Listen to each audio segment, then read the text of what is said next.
This channel does not promote any violent, harmful, or illegal activities. All content provided by this channel is meant for an educational purpose only. MDH chana masala এখন ছোলা হোক বা বরবটি দানা, সাদা চানা হোক বা কালো, সব রান্নাই হবে অসাধারণ। নূর খান এয়ারবেস এই মুহূর্তে দাঁড়িয়ে মার্কিন সেনার দখলে চলে গিয়েছে। পাকিস্তানি সেনাদের কোনো আধিকারিক কিন্তু সেখানে প্রবেশ করতে পারছে না। কি কারণ, কেন মার্কিন সেনা নিজেদের দখলে নিয়ে নিল এই নূর খান এয়ারবেসকে? আমি জানার চেষ্টা করবো শান্ত ভট্টাচার্যের কাছ থেকে। শান্ত, কি কারণ?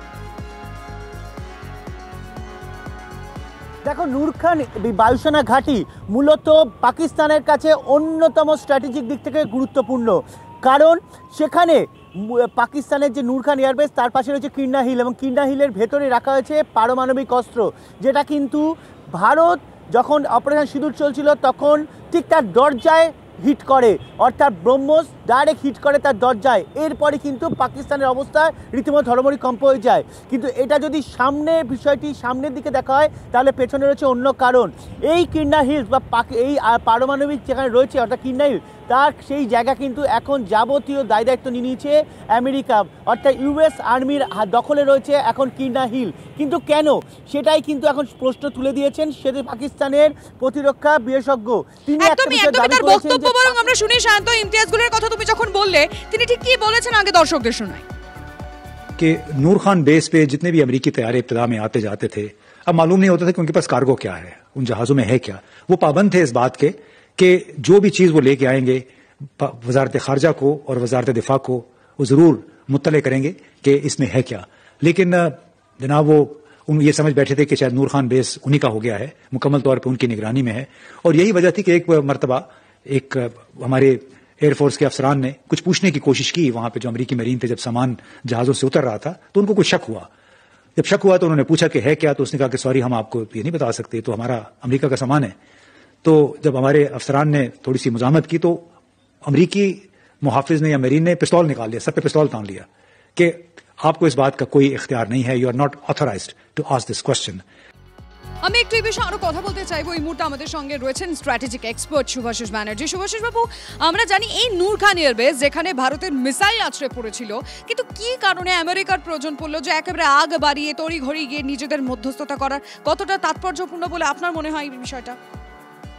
ম্যাডাম, খুব সহজ ভাষায় যদি পারমিশন দেন বলছি, বহু পাড়ায় এমন গরিব মানুষ আছে যাদের বাড়িতে গ্যারেজ আছে এবং গ্যারেজ বিক্রি করে খায়, তাদের এমনি রোজগারের কোনো রাস্তা নেই। সেরকমই হচ্ছে একটা নূর খান এয়ারবেস। সেই নূর খান এয়ারবেসে বহু অন্য লোকেদের নিজস্ব গাড়ি ওখানে পার্কিং করে রাখা হতো।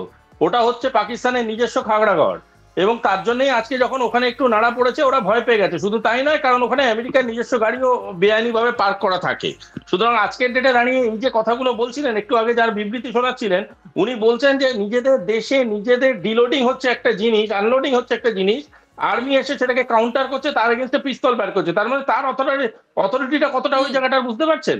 সুতরাং এইটুকুনি বলাই বাহুল্য, ওটা এমন একটা পার্কিং লট যেখানে সব দেশের নিজের জিনিস পয়সার বিনিময়ে পার্ক করানো হতো। এবং কি ধরনের জিনিস পার্ক করানো হয় সেটা বোঝা যায় যখন ওই ধোঁয়া উঠতে শুরু করার গল্পগুলোকে পড়া যায়। সেটা বোঝা যায় যখন জানা যায় যে কেন আশেপাশের হাসপাতালে পোড়া পেশেন্ট যাওয়া শুরু করেছে। সেটা বোঝা যায় যখন জানা যায় কেন হঠাৎ ট্রাম্প পিস খেলাটা শুরু করলেন।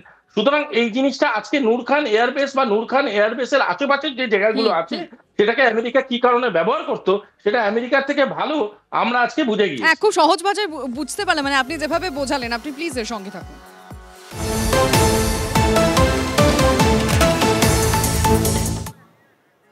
অপারেশন সিঁদুর, যে অপারেশন সিঁদুরে কিভাবে পাকিস্তানের ক্ষয়ক্ষতি হয়েছে আর কতটা হয়েছে তার তথ্য তালাশ এখনো জারি রেখেছে ভারতীয় বাহিনী। আর তারই তথ্য তালাশে বেশ কিছু গুরুত্বপূর্ণ তথ্য সামনে আসছে। অপারেশন সিঁদুরে 6টি যুদ্ধ বিমান ধ্বংস হয়েছে পাক বায়ুসেনার। এই 6টি পাক যুদ্ধ বিমানকে গুলি করে নামানো হয়েছে। আর 10টা ইউসিএভি, একটা C-130 পরিবহন বিমান হারিয়েছে পাকিস্তান। ভারতে হামলা চালাতে এসে একটা এয়ারবোর্ন আর্লি ওয়ার্নিং বিমান হারিয়েছে পাক বায়ুসেনা। বেলারি বিমান ঘাঁটিতে ব্রহ্মোস মিসাইল ছুড়ে একটা অ্যাভাক্স বিমান নষ্ট করেছে ভারত। প্রযুক্তিগত তথ্য বিশ্লেষণ করে পাকিস্তানের এই ক্ষয়ক্ষতি সম্পর্কে নিশ্চিত হয়েছে ভারতীয় বায়ুসেনা। আর অপারেশন সিঁদুরে ব্যাপক ক্ষয়ক্ষতি যে হয়েছে, এবার বিদেশে গিয়ে অসহায় স্বীকারোক্তি কে করলো? না পাকিস্তান করলো। ভারতের মিসাইল আর ড্রোন হামলায় অনেক বেশি ক্ষয়ক্ষতি হয়েছে উল্লেখ পাক ডসিয়ারে। পেশোয়ার, ঝাং সিন্ধু প্রদেশের হায়দ্রাবাদ, পাঞ্জাব প্রদেশের গুজরানওয়ালা, ভাওয়াল নগরে হামলা চালানো হয়েছে এবং উপগ্রহ চিত্র প্রকাশ করে সেগুলো দাবি করছে পাকিস্তান। এর মধ্যে অনেক এলাকার নামও উল্লেখ করেনি ভারতীয় বিমান বাহিনীও। জানাই আপনাদের অপারেশন সিঁদুর শেষ হওয়ার 5 মিনিট পরেই পাকিস্তানকে জানায় ভারত। জানালেন এই কথা কে জানালেন? সেনা সর্বাধিনায়ক জেনারেল অনিল চৌহান। শুধু জঙ্গি ঘাঁটি ধ্বংস করা হয়েছে, আর কোনো ক্ষতি হয়নি। পাক ডিজিএমওকে ফোন করে এই কথা জানানো হয় ভারতীয় সেনা তরফে। অপারেশন সিঁদুর সম্পর্কে পাকিস্তানকে কখন জানানো হয়েছিল তা নিয়ে প্রশ্ন তুলতে শুরু করেছিল কংগ্রেস। বিদেশমন্ত্রী এস জয়শঙ্করের একটি মন্তব্যকে হাতিয়ার করে মোদী সরকারের দিকে আঙুল তোলেন রাহুল গান্ধী। যদিও কেন্দ্রের তরফে জানানো হয়েছিল অপারেশন সিঁদুর শেষ হওয়ার পরেই জানানো হয় পাকিস্তানকে। গতকাল বিষয়টি আরও স্পষ্ট করলেন সিডিএস।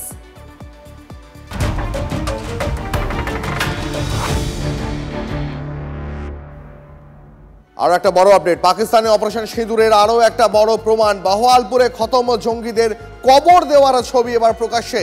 অপারেশন সিঁদুরে ধ্বংস হয়ে গেছে বাহওয়ালপুরের জৈশের হেডকোয়ার্টার। নিকেশ করা হয় হাফিজ সাইদের পরিবারের 10 সদস্য সহ 21 জন জঙ্গিকে। সেই জঙ্গিদেরই বাহওয়ালপুরে কবর দিয়েছে পাক প্রশাসন। সেই ছবি এবার প্রকাশ্যে এলো, যার ফলে এটা স্পষ্ট যে পাক সেনার অন্দরে, জঙ্গি ঘাঁটির অন্দরে কতটা ক্ষয়ক্ষতি হয়েছে। সুমন মহাপাত্র আমার সহকর্মী আমার সঙ্গে রয়েছে। সুমন, এখনো পর্যন্ত যে ছবি আমরা দেখতে পাচ্ছি সামনে এসেছে, সেই ছবি থেকে স্পষ্ট যে জঙ্গিদের আঁতুর ঘরে গিয়ে ভারত আঘাত করে এসছে। একেবারেই ডিপ। দেখো, ভারত একেবারে গ্রাফিক্স প্রকাশ করে, ছবি প্রকাশ করে, একেবারে স্যাটেলাইট ম্যাপের ছবি দিয়ে দেখিয়ে দিয়েছিল যে জঙ্গি ঘাঁটিগুলোতেই শুধু ভারতের অপারেশন সিঁদুর হয়েছে। এবং সেই অপারেশন সিঁদুরে হাফিজ সাইদের পরিবারের 10 সদস্য সহ 21 জঙ্গি যে নিকেশ হয় শুধুমাত্র বাহওয়ালপুরে, তার কিন্তু প্রমাণ পাকিস্তান থেকেই পাওয়া গেল। সেই বাহওয়ালপুরেই জঙ্গিদের কবর দিয়েছে পাক প্রশাসন। এর মাধ্যমে দুটো বিষয় পরিষ্কার হয়। এক, ভারতের অপারেশন সিঁদুরে যেভাবে হাফিজ সঈদ এবং জৈশ-ই মোহাম্মদের জঙ্গিরা, লস্করি তৈয়বার জঙ্গিরা নিকেশ হয়েছে সেটা প্রমাণ হয়। তার সঙ্গে এটাও প্রমাণ হয় যে পাক প্রশাসন কিভাবে জঙ্গিদের সঙ্গে এনক্লাইন্ড। এই দুটো বিষয় কিন্তু প্রকাশ্যে চলে একেবারে। সুমন, অনেক ধন্যবাদ। আর এর মধ্যে অপারেশন সিঁদুরের পর হামলা চালানোর চেষ্টা করে পাকিস্তান, এর কথা সিডিএস এর তরফ থেকে বলা হচ্ছে। 48 ঘন্টায় ভারতকে ধরাশায়ী করার পরিকল্পনা করে 8 ঘন্টার মধ্যেই হাঁটু মুড়ে বসে পাক বাহিনী। ফোন করে আলোচনার বার্তা পাকিস্তানে দিয়েছে, জানান সিডিএস অনিল চৌহান।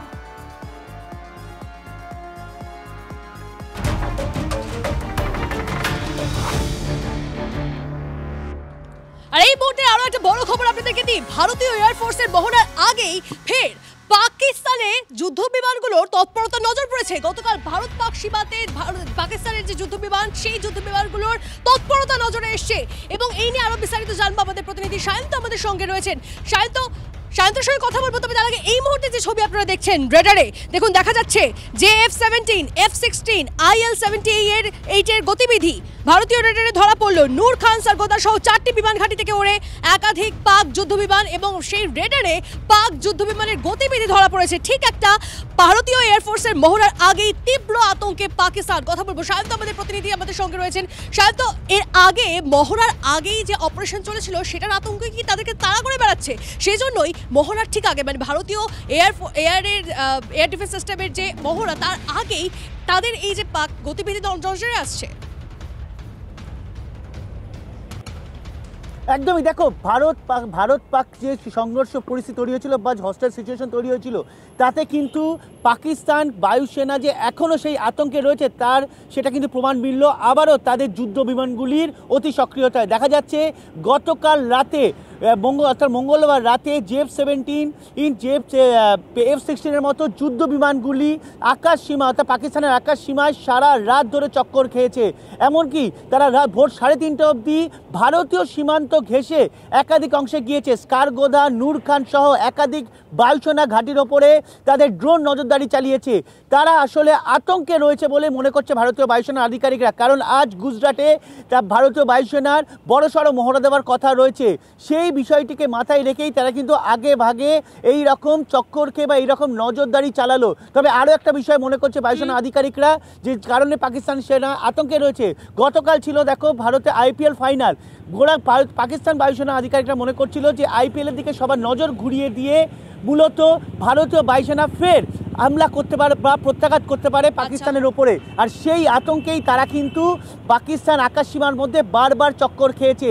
JF-17 এমনকি তারা যে F-16 মতো যুদ্ধ বিমান স্কারগোদা নূর খানের ওপর পাক্কা 2.5 ঘন্টা চক্কর খেয়েছে বলে ভারতীয় বায়ুসেনার রাডারে ধরা পড়েছে। অর্থাৎ কৌশিক বাবু আমাদের সঙ্গে রয়েছেন, একবার একটু জানতে চাইবো কৌশিক বাবু, এটা কি স্রেফ আতঙ্ক পাকিস্তানের নাকি অন্য কিছু ইঙ্গিত করছে? এরকম একটা অবস্থা হয়েছে, অফ সিন্দুর তো চলছে, অফ সিন্দুর তো বন্ধ হয়ে যায়নি, তো ওদের মনে হচ্ছে এই বোধহয় ইন্ডিয়া অ্যাটাক করলো, এই বোধহয় ইন্ডিয়া অ্যাটাক করলো, এইরকম একটা সিচুয়েশন পাকিস্তানের মধ্যে বরাবর থেকে যাচ্ছে। কারণ আমরা এমন ভাবে একটা সারপ্রাইজ করতে পেরেছিলাম এই অপারেশন সিন্দুরের জন্য, সেটাতে মাথায় রেখে পাকিস্তান একটু অ্যালার্ম পজিশনে আছে এবং প্যানিকড আছে, এবং তারা যেই আমাদের এখান থেকে কোনো প্লেন উড়ছে ওদের সব রাডারে ধরে ফেলছে যে এখান থেকে প্লেন উড়েছে, তার মানে সে পাকিস্তানি হয়তো যাচ্ছে।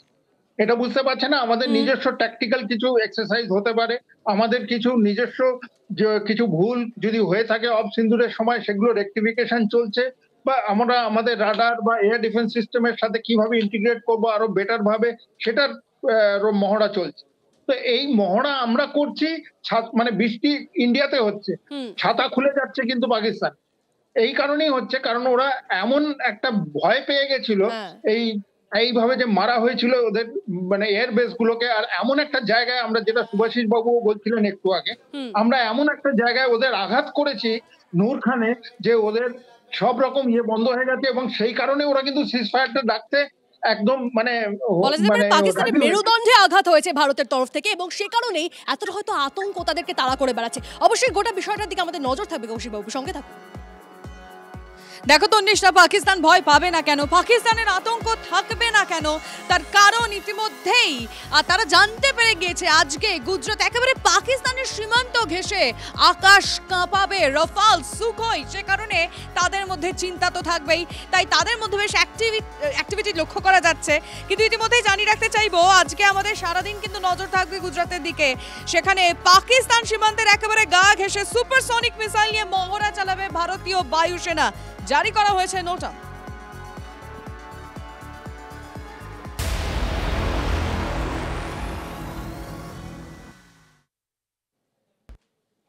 তবে ইতিমধ্যেই আমরা আপনাদেরকে জানিয়ে রাখতে চাইবো যে এই মুহূর্তে দাঁড়িয়ে দেশের প্রতিটা প্রান্তে কিন্তু অ্যালার্ট থাকতে বলা হয়েছে কেন্দ্রের তরফ থেকে, সেই নোটিশ ইতিমধ্যে গিয়েছে। কারণ আপনারা জানেন আমরা জানিয়েছিলাম যে কলকাতায় বিশেষ করে নো ফ্লাইং জোনে বেশ কিছু সন্দেহজনক ড্রোন দেখা যায়, আর তারপর থেকেই আরো বেশি অ্যালার্ট। ইতিমধ্যেই সেই তালিকা বের করার নির্দেশ দেওয়া হয়েছে, যেমন ইয়েলো জোন, রেড জোন, এই সমস্ত তালিকা বের করতে বলা হয়েছে। আমি কথা বলতে চাইবো ইতিমধ্যেই আমাদের প্রতিনিধির সঙ্গে, তবে আমি আরেকবার কথা বলবো সুজয়ের সঙ্গে, কারণ একটু আগেই আমরা গুজরাতের কথা বলছিলাম, যেখানে বায়ুসেনার যে মানে মহড়ার কথা, যেখানে আকাশ কাঁপাবে সুখোই এবং সেক্ষেত্রে দাঁড়িয়ে পাকিস্তান ভয় তো পেতে শুরু করেছে, কিন্তু মহড়া কখন শুরু হবে, কিভাবে চলবে, সুজয়ের কাছ থেকে আগে আপডেট নিতে চাইব। সুজয়, দেখো শুধুমাত্র আজকে রাতের শুধু মহড়া নয়, আর যে মহড়াকে কেন্দ্র করে ইতিমধ্যেই গোটা পাকিস্তানের প্রশাসন, পাকিস্তান সেনা, পাকিস্তান বায়ুসেনা এবং পাকিস্তানের সাধারণ নাগরিক, তাদের আজকে গোটা রাতে যে ঘুম হবে না সেটা এক প্রকার বলাই যায়। তার কারণ গুজরাটে একদম পাকিস্তান সীমান্ত ঘেঁষা যে জায়গা, সেখানে ভারতের আকাশের যে রক্ষক অর্থাৎ সুখোই, রাফেলের মতো বিমান আজকে সেখানে চক্কর কাটতে চলেছে। ভারত আজকে ঘোষিতভাবে সেখানে মহড়া করবে, এবং সেই মহড়াতে তাদের কাছে থাকবে সুপারসনিক যে সমস্ত মিসাইল, সেই সমস্ত মিসাইল নিয়ে।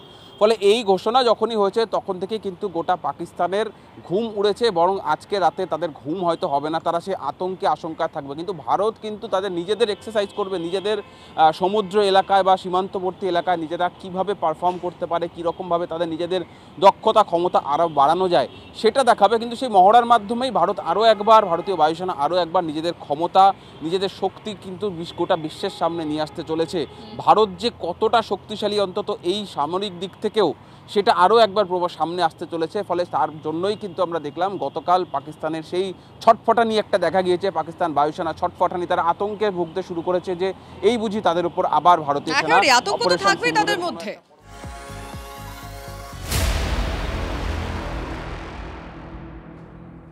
আর এই মুহূর্তে আরো একটা বড় খবর দিই আপনাদেরকে, ড্রোন নিয়ে বিশেষ সতর্কবার্তা পুলিশের। রেড, ইয়েলো এবং নো ফ্লাই জোন চিহ্নিত করার নির্দেশ দেওয়া হয়েছে পুলিশের তরফ থেকে। আর ঠিক কি নির্দেশ দেওয়া হয়েছে জানবো, আমাদের সহকর্মী সিজার মন্ডল আমাদের সঙ্গে রয়েছেন। সিজার, সাম্প্রতিক অতীতে দেখা যাচ্ছে এই ড্রোনটা কিন্তু ভারতের আকাশে একটা বড় সমস্যা, এবং তারপরেই আমরা দেখলাম যে কলকাতাতেও রহস্যজনক ড্রোনের আনাগোনা।